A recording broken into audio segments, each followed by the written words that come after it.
Hi, everyone, and welcome to my Sunday talk. I'm so glad you're here. Today, I want to talk about the role of flow in spiritual awakening and in spiritual development, period. When we talk about flow, finding our flow, a lot of people equate it to like being in the zone, right? Being focused, being grounded, and it's usually a very productive time period when we're in a state of flow. We're just very engaged and in not easily distracted out of what we're doing. It's when our mind is fully engaged with what we're doing to the point where pretty much everything else is set to the side in our attention span. So our attention span. And so in the spiritual pathway, though, I've found flow to be an important process, both as I'm going through my normal daily life, but especially when I hit those rough spots, those rough patches on the spiritual pathway. So in the spiritual development, psycho spiritual development, flow is a place where we allow ourselves to be with whatever is arising and that we're fully present. We're not dismissing it, we're not disengaging, we're not avoiding. And so whether that is a warm, compassionate, loving place, or it's more of a dark night of the soul or fear space. So, not too long ago, I was experiencing this, was noticing that I was occasionally falling into this state where I would spontaneously get nervous or anxious about being around people. And for those of you that know me personally, I'm a pretty outgoing person. I'm an extrovert.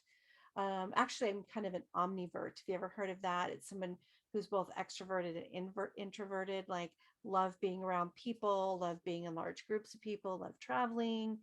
And then I need some space afterwards to kind of settle back into myself.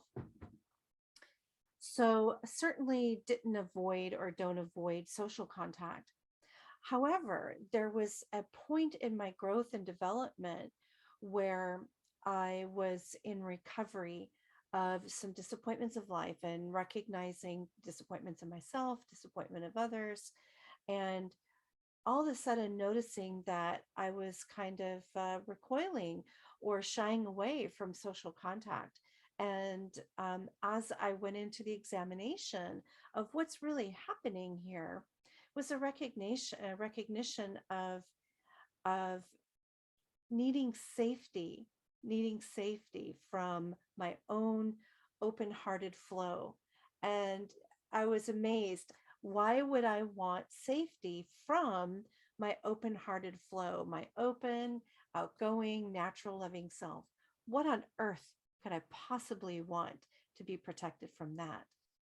Well, as I did the examination, I realized, oh, yeah, it wasn't uncommon that when I was in a natural, playful, flowing state or a really connected state, that I didn't get yanked out of that, that perhaps somebody came in and my flow state of my natural loving self made somebody uncomfortable and they felt the need to dismiss it or disregard it or shame it or attempt to shut it down and or my flow state, my natural love wasn't paired with wisdom.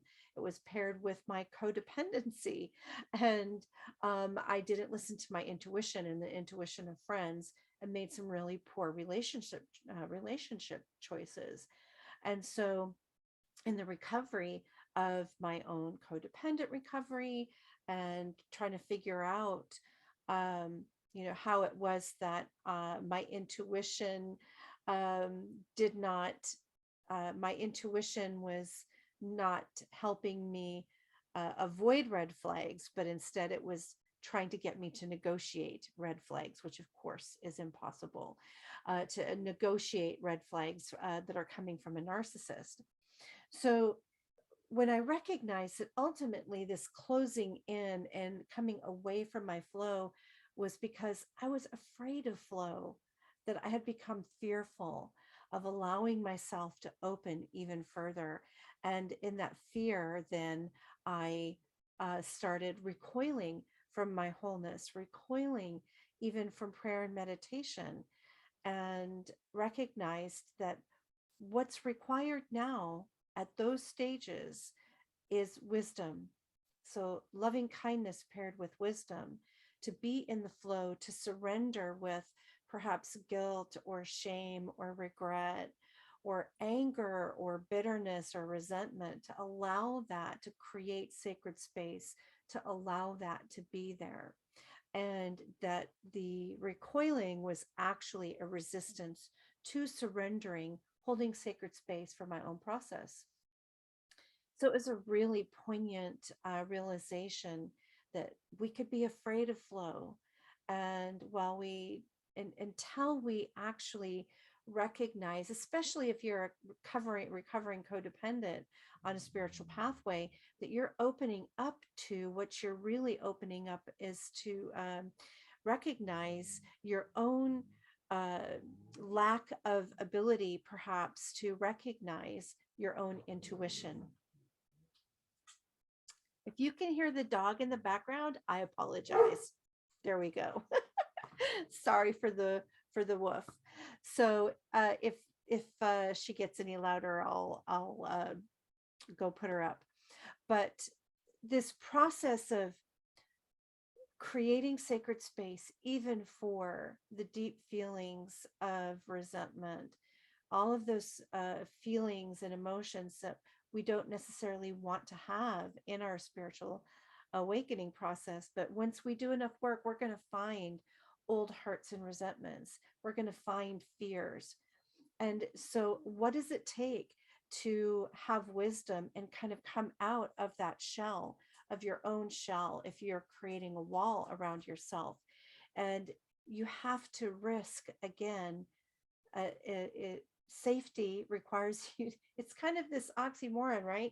Safety requires a risk in some cases, to risk holding space for yourself, to risk coming into your own awareness of your own emotional process, and to have to feel that. It can feel like a risk, but the reality is that it will create wisdom, which is very needed to continue on our spiritual journey with an open, loving heart. And love without wisdom is a disaster waiting to happen. And so we develop wisdom by having experiences, to being open and willing to learn from others that have gone down that pathway. So this week, I pray and hope for you that you find your own wisdom and start writing it down. What have you learned? What wisdom have you uncovered in your own pathway? And how would you like to share that with others? All right. Thanks so much for joining me for a brief little Sunday talk, and I'll see you next Sunday. Bye-bye.